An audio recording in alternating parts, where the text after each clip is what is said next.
Welcome to my channel easy foodie world. இன்றைக்கி நம்ம சூப்பரான சேமியா பாயசம் எப்படி செய்யலாம் அப்படின்னு பார்க்க போகிறோம்.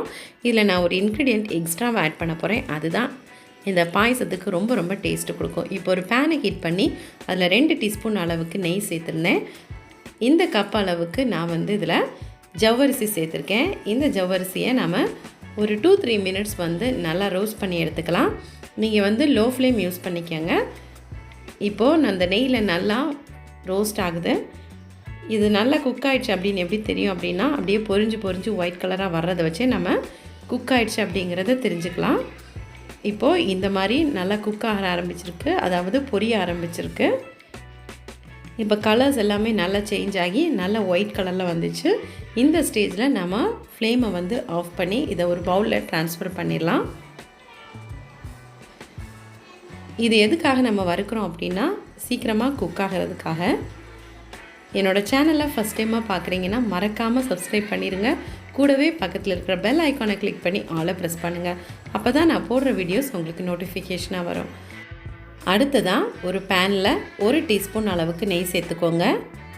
இந்த நெய்யில் நான் 10 கிராம் அளவுக்கு சேமியாவை இதில் ஆட் பண்ணியிருக்கேன்.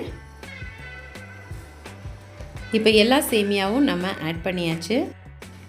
இப்போது இந்த சேமியாவை லோ ஃப்ளேம்லே ஒரு 3-4 நிமிஷம் வரைக்கும் ரோஸ்ட் பண்ணி எடுத்துக்கலாம். இப்போ இந்த மாதிரி ரோஸ்ட் ஆனதுமே நம்ம ஃப்ளேமை ஆஃப் பண்ணிடலாம். இதையும் ஒரு பவுலில் ட்ரான்ஸ்ஃபர் பண்ணிக்கோங்க. இப்போ பாயசம் செய்கிறதுக்காக ஒரு பவுலில் 2 கப் அளவுக்கு தண்ணி சேர்த்துக்கோங்க. இப்போ 2 கப் தண்ணி சேர்த்தாச்சு. இது நல்லா கொதிக்க ஆரம்பிக்கட்டும். இப்போ நல்லா கொதித்ததும் இதில் நாம் வறுத்து வச்சுருக்கிற ஜவ்வரிசி ஃபுல்லாகவே இதில் ஆட் பண்ணிடலாம். நம்ம இந்த மாதிரி ரோஸ்ட் பண்ணதுக்கப்புறம் குக் பண்ணோம் அப்படின்னா சீக்கிரமாக குக் ஆகும், ரொம்ப கெட்டியாகாமலும் இருக்கும். இப்போது இது ஒரு 5 மினிட்ஸில் குக் ஆகிடுச்சு. இப்போ நாம் ரோஸ்ட் பண்ணி வச்சுருக்கிற இந்த சேமியா எல்லாத்தையும் ஆட் பண்ணிடலாம். சேமியாவை ரோஸ்ட் பண்ணிவிட்டு அப்படியே அந்த சூடான பேனில் இருந்ததுனால எனக்கு சேமியா லைட்டாக கலர் சேஞ்ச் ஆகிடுச்சு. அதனால் ஒன்றுமே ப்ராப்ளம் கிடையாது. இப்போ நம்ம சேமியாவை ஆட் பண்ணி ஒரு 2-3 மினிட்ஸ் மட்டும் குக் பண்ணிவிட்டு நம்ம காய்ச்சி வச்சுருக்கிற 3/4 லிட்டர் பாலை ஆட் பண்ணிக்கலாம். நீங்கள் 1/2 லிட்டர் பால் ஆட் பண்ணி அது கூட தண்ணியும் சேர்த்துக்கலாம். இல்லை அப்படின்னா 3/4 லிட்டர் பாலும் நீங்கள் எடுத்துக்கலாம். இப்போ நம்ம இதை ஒரு 5 மினிட்ஸ் குக் பண்ண போகிறோம்.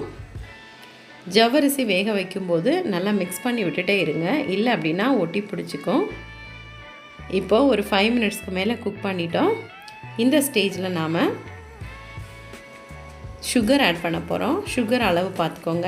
இந்த கப்புக்கு ஃபஸ்ட் நான் 1 கப் ஆட் பண்ணுறேன். திரும்பவும் அதே கப்புக்கு இன்னொரு கப் ஆட் பண்ணிக்கோங்க. அதுக்கு அடுத்ததாக கல்லுப்பு சேர்த்துக்கலாம். இந்த அளவுக்கு கல்லுப்பு சேர்த்துக்கோங்க. அடுத்து ஏலக்காய் தூள் ஆட் பண்ண போகிறோம். நீங்கள் ஏலக்காவை தட்டி போட்டாலும் சரி, இல்லைன்னா இந்த மாதிரி நம்ம பவுடர் பண்ணியும் சேர்த்துக்கலாம். இப்போ நான் ஒரு 1/2 டீஸ்பூன் அளவுக்கு இந்த ஏலக்காய் தூள் சேர்த்தேன். இப்போ கடைசியாக நான் இதில் மில்க் மேட் ஆட் பண்ண போகிறேன்.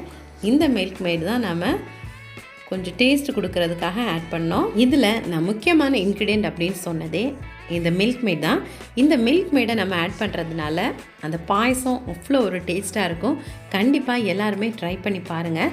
ஏன்னா அந்த மில்க் மேட் நமக்கு நல்ல டேஸ்ட் கொடுக்கும். அதே மாதிரி மில்க் மேட் நான் 200 ml வாங்கியிருந்தேன். அதில் நீங்கள் 100 ml இல்லைனா 200 ml கூட சேர்த்துக்கலாம். நான் 200 ml ஃபுல்லாகவே சேர்த்துருந்தேன். நாம் ரோஸ்ட் பண்ணி வச்சுருக்கிற முந்திரி பருப்பு, கிஸ்மிஸ் பழம் எல்லாத்தையும் இதில் ஆட் பண்ணிவிட்டு அப்படியே ஃப்ளேம் ஆஃப் பண்ணிடுங்க. சூப்பரான பாயசம் ரெடி.